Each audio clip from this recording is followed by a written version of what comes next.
ইফতারের জন্য একদিন বানিয়ে সারা রমজান মাস জুড়ে সংরক্ষণ করে রেখে খেতে পারবেন এই মিনি চিকেন সমুচাগুলো। এই সমুচাগুলো দেখতে যেমন কিউট, খেতেও কিন্তু ভারী মজা। আসসালামু আলাইকুম everyone, welcome back to my channel. শুধু ইফতারেই না, যে কোনো সময় বিকেলের স্ন্যাক্স অথবা বাচ্চাদের টিফিনের জন্য এইভাবে আপনারা মিনি চিকেন সমুচাগুলো বানিয়ে ফ্রোজেন করে রেখে দিতে পারেন। যে কোনো সময় ভেজে সার্ভ করতে পারবেন অথবা বাচ্চাদের টিফিনে দিতে পারবেন। একই ভিডিওতে আমি আপনাদের ফ্রোজেন পদ্ধতিও দেখিয়ে দিব। সো রমজানের ইফতার, বিকেলের নাস্তা বা চায়ের আড্ডা অথবা বাচ্চাদের টিফিন নিয়ে কিন্তু আর কোনো চিন্তাই থেকে গেল না। চলুন তাহলে রেসিপিটি দেখে আসি। বিসমিল্লাহ। ফার্স্টে আমি এখানে চিকেনের 2টি ব্রেস্ট পিস ব্লেন্ডারে ব্লেন্ড করে এরকম পেস্ট করে নিয়েছি। আপনারা চাইলে চিকেন পিসটাকে কিমা করেও নিতে পারবেন, তবে শুধু ব্রেস্ট পিস না, চিকেনের যে কোনো অংশের সলিড মাংস এখানে নিতে পারবেন। চুলায় একটি প্যানে দিয়ে দিচ্ছি 3 থেকে 4 টেবিল চামচ তেল। এর মধ্যে দিয়ে দিচ্ছি প্রায় হাফ কাপ পরিমাণে পেঁয়াজ কুচি। তেলের সঙ্গে পেঁয়াজটাকে কিছুক্ষণ ভেজে নিচ্ছি সফট হয়ে আসা পর্যন্ত। পেঁয়াজটা যখন কিছুটা সফট হয়ে এসেছে, দিয়ে দিচ্ছি 1.5 টেবিল চামচ রসুন কুচি। রসুনটাকে মিহি চপ করে নিয়েছি। এবার রসুনটাকেও কিছুক্ষণ ভেজে নিচ্ছি, রসুনের কাঁচা স্মেলটা দূর হয়ে সুন্দর একটা রোস্টেড ফ্লেভার আসা পর্যন্ত। রসুন ভাজা হয়ে গেলে দিয়ে দিচ্ছি 1 চা চামচ আদা বাটা।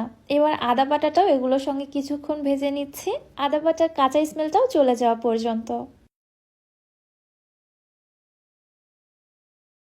সবকিছু ভালোভাবে ভেজে নেওয়ার পর দিয়ে দিচ্ছি হাফ চা চামচ জিরার গুঁড়া, 1/4 টিস্পুন হলুদের গুঁড়া।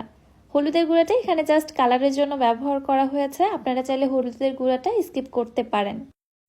আবারও নেড়েচেড়ে সবকিছু ভালোভাবে মিশিয়ে নিচ্ছি। মেশানো হয়ে গেলে দিয়ে দিচ্ছি কিমা করে বা পেস্ট করে রাখা মুরগির মাংসটা। এবারে নেড়েচেড়ে চিকেনটাকেও খুব ভালোভাবে ভেজে নিচ্ছি।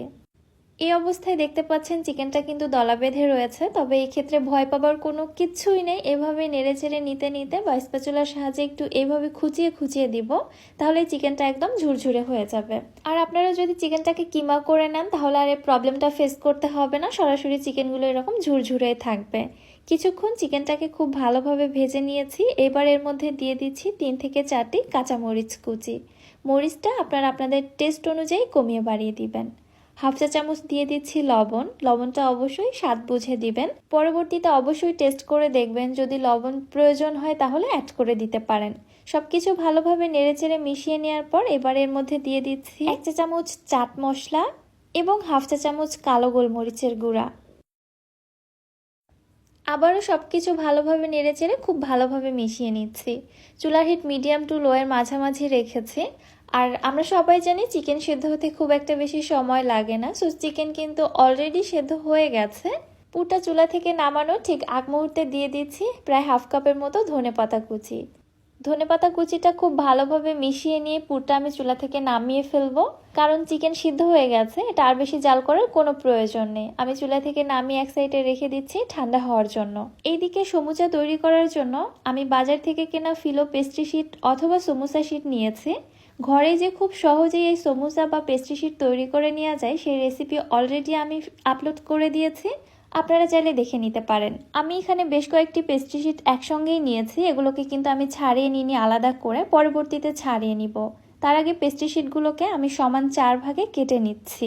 যেহেতু আমি আজকে একদম মিনি চিকেন সমুচা তৈরি করব, এজন্য পেস্ট্রি শিটগুলোকে এরকম লম্বা এবং চিকন করে কেটে নিচ্ছি। আর আপনারা যদি সমুচাগুলোকে বড় করে তৈরি করতে চান, সেই ক্ষেত্রে শিটগুলোকে বড় করে কেটে নেবেন।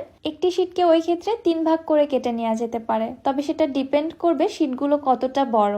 এনিওয়ে, আমি এখানে শিটগুলো সমান 4 ভাগে ভাগ করে কেটে নিয়েছি।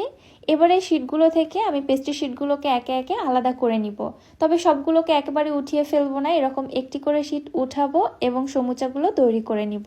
এছাড়া শিটগুলোকে যদি আমরা একটি একটি করে আলাদা করে উঠিয়ে রাখি, ওই ক্ষেত্রে এগুলো কিন্তু একদম ড্রাই হয়ে অনেকটা শুকিয়ে করকরে হয়ে যায়। ওই ক্ষেত্রে পেস্ট্রি শিট দিয়ে আর কোনো কিছু তৈরি করা পসিবল হয় না। এখানে আমি অন্য একটি বাটিতে 2 টেবিল চামচ ময়দা এবং 1 টেবিল চামচ পানি দিয়ে একটি ঘন ব্যাটার তৈরি করে নিচ্ছি। ঠিক এরকমটা হবে, একদম আঠার মতো ঘন হবে। এটাকে এক সাইডে রেখে আমি আপনাদের সমুচা তৈরি করে দেখাচ্ছি। ফার্স্টে একটি শিট নিয়েছি, শিটটাকে আমি এইভাবে ভাঁজ করে নিচ্ছি। প্রথমে কিভাবে ভাঁজ করছি আপনারা একটু দেখে লক্ষ্য করুন, তাহলেই বুঝতে পারবেন। এবার ঠিক এইখানে আমি ময়দার মিশ্রণটা লাগিয়ে দিলাম। এবার শিটটাকে আবারও ঠিক এইভাবে ভাঁজ করে নিচ্ছি। আপনারা চোখে দেখলেই বুঝতে পারবেন এটা আসলে বলে বোঝানো কঠিন। এরপরে দেখুন ঠিক এই বরাবর একটা পকেটের মতো তৈরি হয়েছে, বা পানির খিলি যেটাই বলেন না কেন, ঠিক এই অংশে পুর ভরিয়ে দিতে হবে। পরিমাণ মতো পুর দিয়ে আমি সমুচাটাকে আবার এইভাবে ফোল্ড করে নিচ্ছি। আমি কিভাবে করছি আপনারা জাস্ট একটু মনোযোগ দিয়ে দেখুন, তাহলেই পেরে যাবেন। লাস্টে যে অংশটা বের হয়েছে না, এইখানে আবারও ময়দার গ্লু লাগিয়ে দিয়ে এইভাবে সিল করে দিব। ব্যাস, আমার একটি সমুচা তৈরি হয়ে গেল। কত ইজি তৈরি করা, আর এগুলো দেখতেও কিন্তু অনেক বেশি কিউট। আপনাদের আরও একটা প্রসেসে আমি তৈরি করে দেখাচ্ছি। শীটটা ভাঁজ করার পর ঠিক এই বরাবর ময়দার আঠা লাগিয়ে দিব। এবার আবারও এইভাবে ভাঁজ করে দিয়ে এরকম একটা পকেট তৈরি করে নিব। এইখানে আমি আবারও পুর ভরিয়ে সমুচাটা তৈরি করে নিচ্ছি। পুরটা একটু ঠেসে ঠেসে বেশি পরিমাণে ভরিয়ে দেওয়ার চেষ্টা করবেন, এতে করে পরবর্তীতে সমুচাটা ভাঁজ করতে সুবিধা হয়। ঠিক একই প্রসেসে এইভাবে সমুচাটা ভাঁজ করে নিচ্ছি। লাস্টে যে অংশটা থাকবে ওইখানে ময়দার গ্লু বা আঠা যেটাই হোক না কেন লাগিয়ে দিয়ে এইভাবে সিল করে দিতে হবে। ব্যাস, আমার এই সমুচাটাও তৈরি হয়ে গেল। একইভাবে আমি সবগুলো সমুচা তৈরি করে নিয়েছি। মাশাআল্লাহ, এগুলো দেখতে কত বেশি কিউট হয়েছে, তাই না? এবারে সমুচাগুলো কিভাবে ফ্রোজেন করে রাখা যাবে সেই পদ্ধতিও আপনাদের দেখিয়ে দিচ্ছি। আমি এখানে একটি এয়ারটাইট বক্স বা বাটি নিয়েছি। এর মধ্যে সমুচাগুলোকে রেখে ঢাকনা দিয়ে ঢেকে ডিপ ফ্রিজে রেখে দিব প্রায় 1 থেকে 2 মাস পর্যন্ত। 1-2 মাস এগুলোকে অনায়াসে সংরক্ষণ করে রাখা যাবে। জাস্ট ভেজে নেওয়ার 10 মিনিট আগে ফ্রিজ থেকে বের করে ভেজে নিব। বাকি সমুচাগুলো আমি আপনাদের ভেজে দেখাচ্ছি। চুলায় একটি প্যানে পর্যাপ্ত পরিমাণে তেল দিয়েছি। তেলটা সামান্য একটু গরম হয়ে আসলে এর মধ্যে আমি সমুচাগুলো দিয়ে দিচ্ছি। অনেক বেশি গরম তেলের মধ্যে সমুচাগুলো ছাড়বো না, তাহলে সমুচার গায়ে কিন্তু একদম ফোসকা ফোসকা পড়ে যাবে। ওইটা দেখতে আমার কাছে ভালো লাগে না। গাটা এরকম ক্রিস্পি এবং সফট দেখতে আমার কাছে অনেক বেশি ভালো লাগে। সমুচাগুলোর মধ্যে সুন্দর একটা কালার আসা পর্যন্ত এবং উপরটা ক্রিস্পি হওয়া পর্যন্ত ভেজে উঠিয়ে নিচ্ছি। মাশাআল্লাহ, কত কিউট হয়েছে সমুচাগুলো। এগুলো কি শুধু দেখতেই কিউট, খেতেও অনেক বেশি মজা। বিশেষ করে বাচ্চারা এই সমুচাগুলো অনেক বেশি পছন্দ করে। রমজান মাসে ইফতারে যদি বাচ্চাদের এইভাবে সমুচা বানিয়ে দেওয়া যায়, তারা কিন্তু অনেক বেশি খুশি হবে। এছাড়াও আপনারা বাচ্চাদের টিফিনেও দিতে পারেন। বাচ্চাদের টিফিন বক্স একদম খালি চলে আসবে। শুধু বাচ্চারা কেন, এই সমুচাটা আমারও অনেক বেশি ফেভারিট।